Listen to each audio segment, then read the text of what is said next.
ఇక గద్వాలలో తేజేశ్వర్ హత్య కేసులో ఐశ్వర్య ప్రియుడు బ్యాంక్ మేనేజర్ తిరుమలరావును పోలీసులు అరెస్ట్ చేశారు. గద్వాల జిల్లాకు చెందిన ఓ యువకుడు ఇన్ఫార్మర్గా పనిచేసినట్టుగా మరో కోణం వెలుగులోకి వస్తుంది. ఆ యువకుడు తేజేశ్వర్ భార్య ఐశ్వర్యకు తమ్ముడు వరుస అవుతున్నట్లుగా సమాచారం. ఆ యువకుడు తేజేశ్వర్ స్నేహితుల్లో ఒకరిగా భావిస్తున్నారు.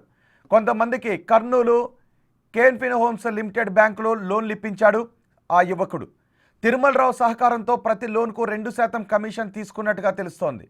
త్వరితగతిన లోన్లు మంజూరు చేయించినందుకు తిరుమలరావుకు నమ్మకస్తుడిగా మారాడు ఆ యువకుడు.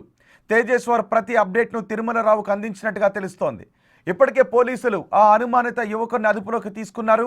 కాల్ డేటా ఆధారంగా విచారణ చేపట్టారు పోలీసులు. మరోవైపు ఐశ్వర్య తల్లితో కూడా అక్రమ సంబంధాన్ని కొనసాగించాడు తిరుమలరావు. తేజేశ్వర్ను అడ్డు తొలగించుకోవటానికి సుఫారీ గ్యాంగ్తో 2 లక్షల రూపాయలు డీల్ కుదుర్చుకున్నాడు. హత్య తర్వాత ఐశ్వర్యతో కలిసి లద్దాఖ్ చెక్కేద్దామని స్కెచ్ చేసి బ్యాంకులో 20 లక్షల రూపాయలు కూడా తీసుకున్నాడు.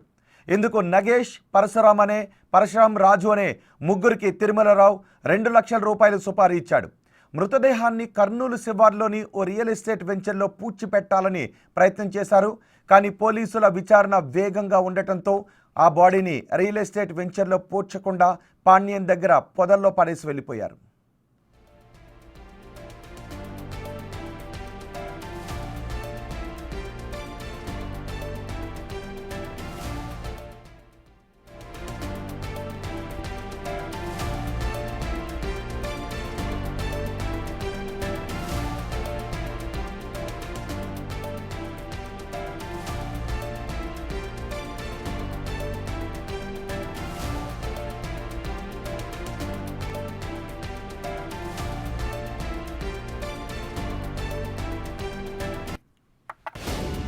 గద్వాల తేజేశ్వర్ హత్య కేసులో అప్డేట్స్ని అందించడానికి మా ప్రతినిధి శంకర్ మనకు అందుబాటులో ఉన్నారు. శంకర్, ఇందులో మరో వ్యక్తి కోణం కూడా వెలుగులోకి వస్తుంది. ఆ వ్యక్తికి సంబంధించి పోలీసులు ఏం చెప్తున్నారు? ఇప్పటివరకు ఎంతమందిని అదుపులోకి తీసుకున్నారు? రోహిత్, ఇప్పటికే జోగులాంబ గద్వాల జిల్లాలో తేజేశ్వర్ మర్డర్ మిస్టరీలో సంచలన విషయాలు వెలుగులోకి వస్తున్నాయి. దీంట్లో తిరుమలరావును ప్రధాన నిందితుడిగా పోలీసులు గుర్తిస్తున్నారు. ముఖ్యంగా ఐశ్వర్యతో కలిసి ఈ యొక్క పథకంతో రచించి తేజేశ్వర్ను మర్డర్ చేసినట్టుగా కూడా పూర్తి ప్రాథమిక సమాచారం. అదేవిధంగా మొత్తంగా ఈ పోలీసులు చెప్తున్న దాంట్లో భాగంగా చూస్తే మాత్రం ఇది ఖచ్చితంగా వివాహేతర సంబంధంతోనే మొదలైంది. దీంట్లో భాగంగానే తేజేశ్వర్ను 2 లక్షల సుపారీ ఇచ్చి చంపించారంటూ కూడా పూర్తి స్థాయిలో పోలీసులు చెప్తున్నటువంటి సిచ్యువేషన్ ఇక్కడ కనపడుతుంది. ఇక ముఖ్యంగా దీంట్లో రోజు రోజుకు ఒక కొత్త కోణం అయితే వెలుగు చూస్తున్నటువంటి పరిస్థితి కనిపిస్తుంది.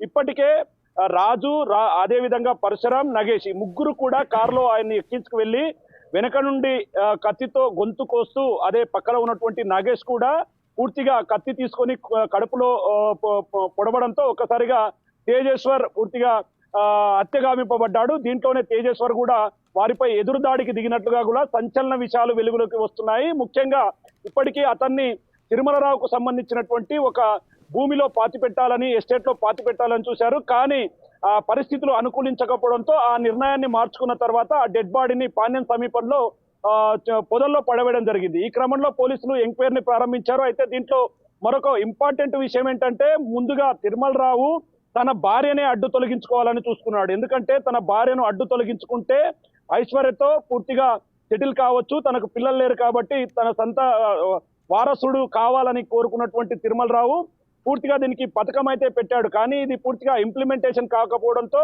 ఐశ్వర్య పెళ్లి చేసుకున్నటువంటి తేజేశ్వరం చంపడం దీనికి తొలిమెట్టుగా భావించాడు. దీంట్లో భాగంగానే పథకం ప్రకారం తేజేశ్వరను హత్య చేయడంతో పాటు ఐశ్వర్యతో పాటు విదేశాలకు వెళ్ళిపోవడానికి పూర్తిగా టికెట్స్ కూడా బుక్ చేసుకున్నట్టుగా తెలుస్తుంది.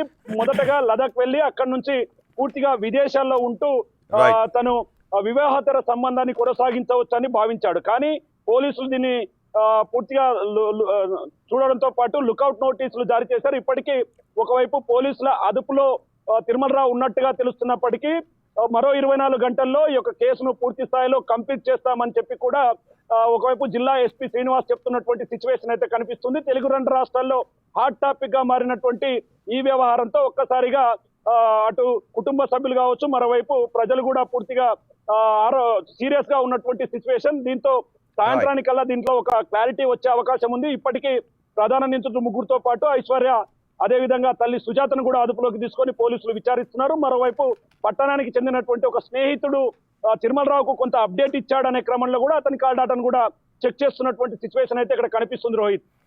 రైట్ శంకర్.